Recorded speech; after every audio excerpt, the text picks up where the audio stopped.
Welcome to Lightning Author Talks. This segment is presented by Mackay Regional Council Libraries. My name is Robin and I'll be your host for this series of chats where we introduce you to the local authors of Mackay, get to meet the author behind the book and find out the inspiration behind their book and their writing.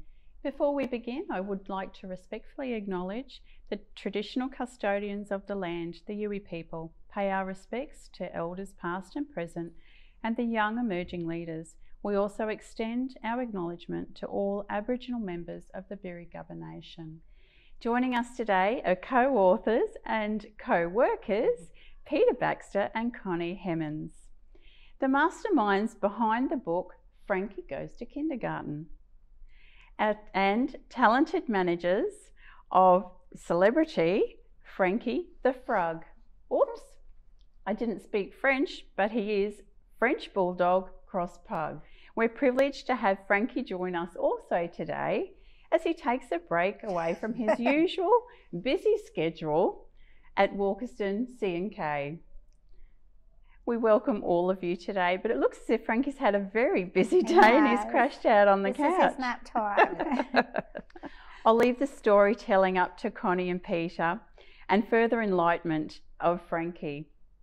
Ladies, welcome. It is a pleasure to have you on Lightning Author Talks today. And also Frankie, please let us know how you came about the idea of the book and share a little bit more, particularly about Frankie and the role that he plays at kindergarten. Okay, so we had always wanted to write a book about starting kindy, just because the books that we have as educators, especially when we read at the beginning of the year for children who are starting, we tend to have a lot of books from other countries, so American books. Okay. So, you know, where they're using different, like they're calling them mom or things like that. So we just really wanted to have something that Australian children could relate to. So that has always been on our radar. And then when Frank started kindy, we sort of made jokes about, that would be the perfect platform to write that book about.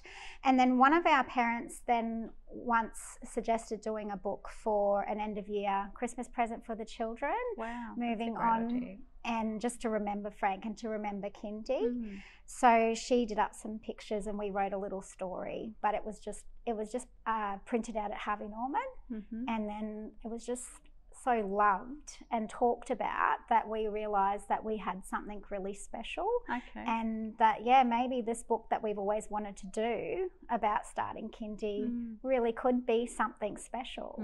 So, yes. Now, our next question is, do you ever believe that it would go this far? Before you answer that one, I would like to highlight that Frankie is his own identity. He's his own celebrity in his own right. I understand that he's also won 4MK's perfect pet for the year. Cutest pet. The cutest pet. Mackay's cutest pet for 4MK. Okay. He has his own Facebook and Instagram page, I believe. So when I first started bringing him, he wasn't supposed to be a kindy dog. It's just that he was the screensaver on my laptop. Right. And the children would always see it and say, "Who's that? Can you bring him in for show and tell?" Because they often bring their pets in for show and tell. So I thought I'll bring him in for show and tell, but I didn't know, obviously. I assumed that it would be a bit of a pain, to be honest, because he's quite full on. He was. He doesn't look it at the moment. He's had a busy day. So I thought, he'll come, but he'll be running rings around the kindy. But just the most amazing thing happened when he came for show and tell. He sat with the children calmly. He didn't try and get out the gate. Wherever they were, that he was. So if they moved inside, he came inside with them. If we did a group time, he'd sit next to them. Nap time, he would find the coziest bed and curl up next to someone. He started saying, is Frank here today? Every day. And we sort of like, maybe he needs to come more often. That's what happened. And the parents also said that's all they heard about that day was, we love Frank, we hope he comes back. And then we thought, well, why not? He was so well behaved, and the rest is history. And he's still so well behaved at kindy. But it's like after the kids go and we walk out the front door, Yeah, he's a rat off back. down the street and he's not listening, but he knows at kindy it's different. It's just a whole different game. He knows songs, so different songs that we have for throughout the day. It might be our morning song or whatever. He'll sort of know, okay, well, this must mean we go to the mat now because I know that song. He will. Or I know this is the end of the day and parents are going to be here soon, so he'll go up to the door and wait, you know. So that's just amazing. It's amazing. It sounds as he has a really special connection with the routine that you have at kindy. Absolutely. And as well as the children. He's very intuitive. So if someone is struggling to sit on the mat, attention span wise, he will go and sit next to that child. Wow. And we've even had children with additional needs or autism that it's like he just knows, and he goes and sits next to him and they drape themselves over him, and then they're happy to sit there and listen. Yeah. And I guess it creates that connection where they're willing to participate as well, because they've got someone right beside them, understanding them. Yeah. So I'll ask that question now. Did you ever believe it would go this far? No. But in saying that, we knew it was going to be amazing. Yes. Like, we knew we were if we could, something that we needed to do, but we didn't know that we would be able to get it out there and be successful getting it out there. We knew we had something special because not long after he started, I started getting this collection of really amazing photos of him with children, and I thought, I'll just create an Instagram account. So that's how it started, Instagram. And before I knew it, I had nearly 3,000 followers because he was something so unique. So, and then I went to Facebook, and then it spread even more. And then we won that competition with 4MK, and it's like it spread from Mackay to now it's sort of getting around Queensland. So, yes. And he's such an unusual dog too. I've never heard of a frog before, being the French Bulldog cross. Yes. But he really doesn't seem to mind dressing up either, does he? No, he loves it. He actually gets excited because he knows if I'm putting something on, I'm going somewhere. Okay. So he'll actually get excited. But with regards to the publishing, was that part of that? Yes, Do you want that's me to our next expand question on that? actually. Yes. What was your experience with the publishing? And I guess, you know, he's your own story to talk about. Yes. That side of the publishing, but also whether you decided to self-publish or recruit a company to assist you in that process. Okay. So at the beginning of the year, we really wanted to make this happen last year. So in 2020, we really went, we're going to try and make this happen. So we decided we would pitch, and I had no idea how to do that. Connie had no idea. So we had to do a lot of Googling. We did look at the idea of self-publishing, but we thought, no, we're going to have a crack at getting it published first, just because we really felt it was something so different that someone might just read the book that we'd already done, just the little printout one that we'd done, and go, wow, that's that we can do something with that. So I sent that book off with a pitch to Ford Street Publishing. They were the first publishers that I chose. I just read through all the mission statements of different publishers, and Ford Street are all about contemporary ideas and relevant ideas to children now. So we thought, well, that's us. So sent it off thinking, I don't know if we'll hear anything. And then we got an email back, and they were curious and interested and asked a few more questions, and then decided to take it on. The age group was a little bit younger than what they normally did, so they were more school age. Yes, so this is their first, I think, very young children's book. That's right, I forgot about that. So they were a bit hesitant about that because they were more on the books that go into the schools. But they took a gamble on us, and I think it's doing really well. For both parts, and I think it is finding that right fit too. That's really important. Finding that publisher that will support you in your goal of where you want to see yourself, and also having that support along the way. Absolutely, and they were very supportive. So especially the illustrator and the editor, they're really big dog lovers. So it's just like, it was just a bit of a love story, and we were all very passionate about getting it out there. So that illustrator follows Frank on Instagram. So the pictures that you see in the book are actually inspired from his Instagram. Like, so down to our shoes are similar and things like that. Yeah. So with the illustrator, as you mentioned, it is heavily illustrated, being a picture book, which is gorgeous. Yes. Did you choose the illustrator, or was that part of the publishing as well? So Marjorie Gardner is the illustrator, and yes, that was came along with that was the publisher's choice, and and I think from there they pitched to a number of different illustrators, and then Marjorie loved it. So she was really and she's the perfect fit because it was her style was very colourful and very vibrant and very detailed, and just the perfect fit for what we wanted. Which is certainly what you want in a picture book. Yeah.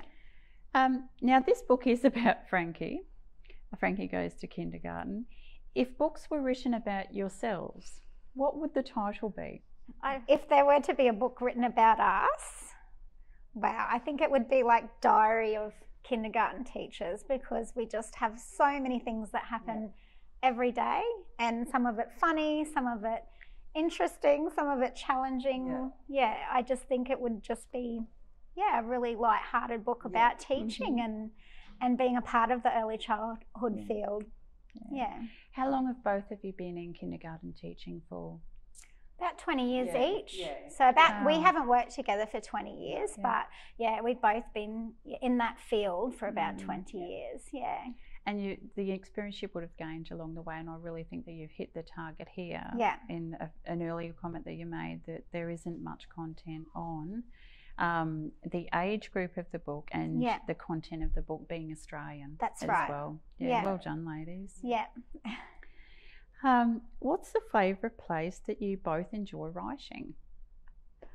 Well, I think with this, because we've only written one book, but inspiration definitely came from writing at Kindy. We decided when we were going to write this particular book, we went to Kindy before our shift started, and we walked around and brainstormed, because as you can see in some of the pages, we're trying to depict as much of the activities that we can. So we would jot down, we want this to be in it, we want that to be in it, we want the sun safety to be in it. So Kindy was definitely the best place to possibly write it, and I think it would be the best place again, because it's so inspiring. Now, without giving too much away, what's on the horizon for you as authors, or Frankie? Well, we definitely would like to write another book, and because we've got that Frankie Goes To, there is definitely a segue to go on to another book, but we want to make it very relevant to this age group and something that they will get something out of. And then we were just talking to a lady out there, Sally, who works at the Walkerston Library, and she goes, you'll have to do a book called Frankie Goes to the Library. And I thought, what an amazing idea. That'd be a great idea. So there's so many different ways we can take it, like Frankie Goes to Hospital, or things that are relevant. Sort of started brainstorming it, it was just like, it was endless. Yes. There's so many things that we could address that will, be for that age group to make it easy for them to understand. And it's great to have those resources to support children going through all the ups and downs. I guess as parents, we don't find the idea of going to a new kindergarten or starting kindergarten as daunting as what a child would. Absolutely. So being able to come in even into especially Walkerston Kindy and go, but Frankie is here. Frankie's in the book, and Frankie actually is there. Yeah, that would be reassurance. Well, we try to make it as universal as possible, so that, like, we know that not every kindy's going to have a kindy dog, or not every kindy's going to have chickens, but we've tried to put, a lot of kindies do have your slide or your Play-Doh or your things like that. Something so it's relatable to so many kindies, not just kindy, daycare as well. So it can be for even younger years. If there was one message that you'd like to leave listeners with, what would that be? I think just our big message that we would really like to get out there is kindy's fun, and we want children to be excited about coming to kindy and all the fun things that there are to do. So just basically that kindy is a great place to be and nothing to be worried about. Very good.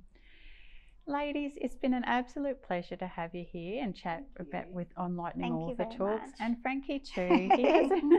He's the star, but he's just taking a bit of quiet time. That's fine. We do appreciate Frankie dressing up for the occasion.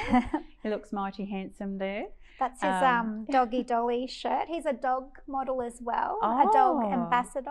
Yeah, an ambassador. That's what it's called for Doggy Dolly World. Yeah.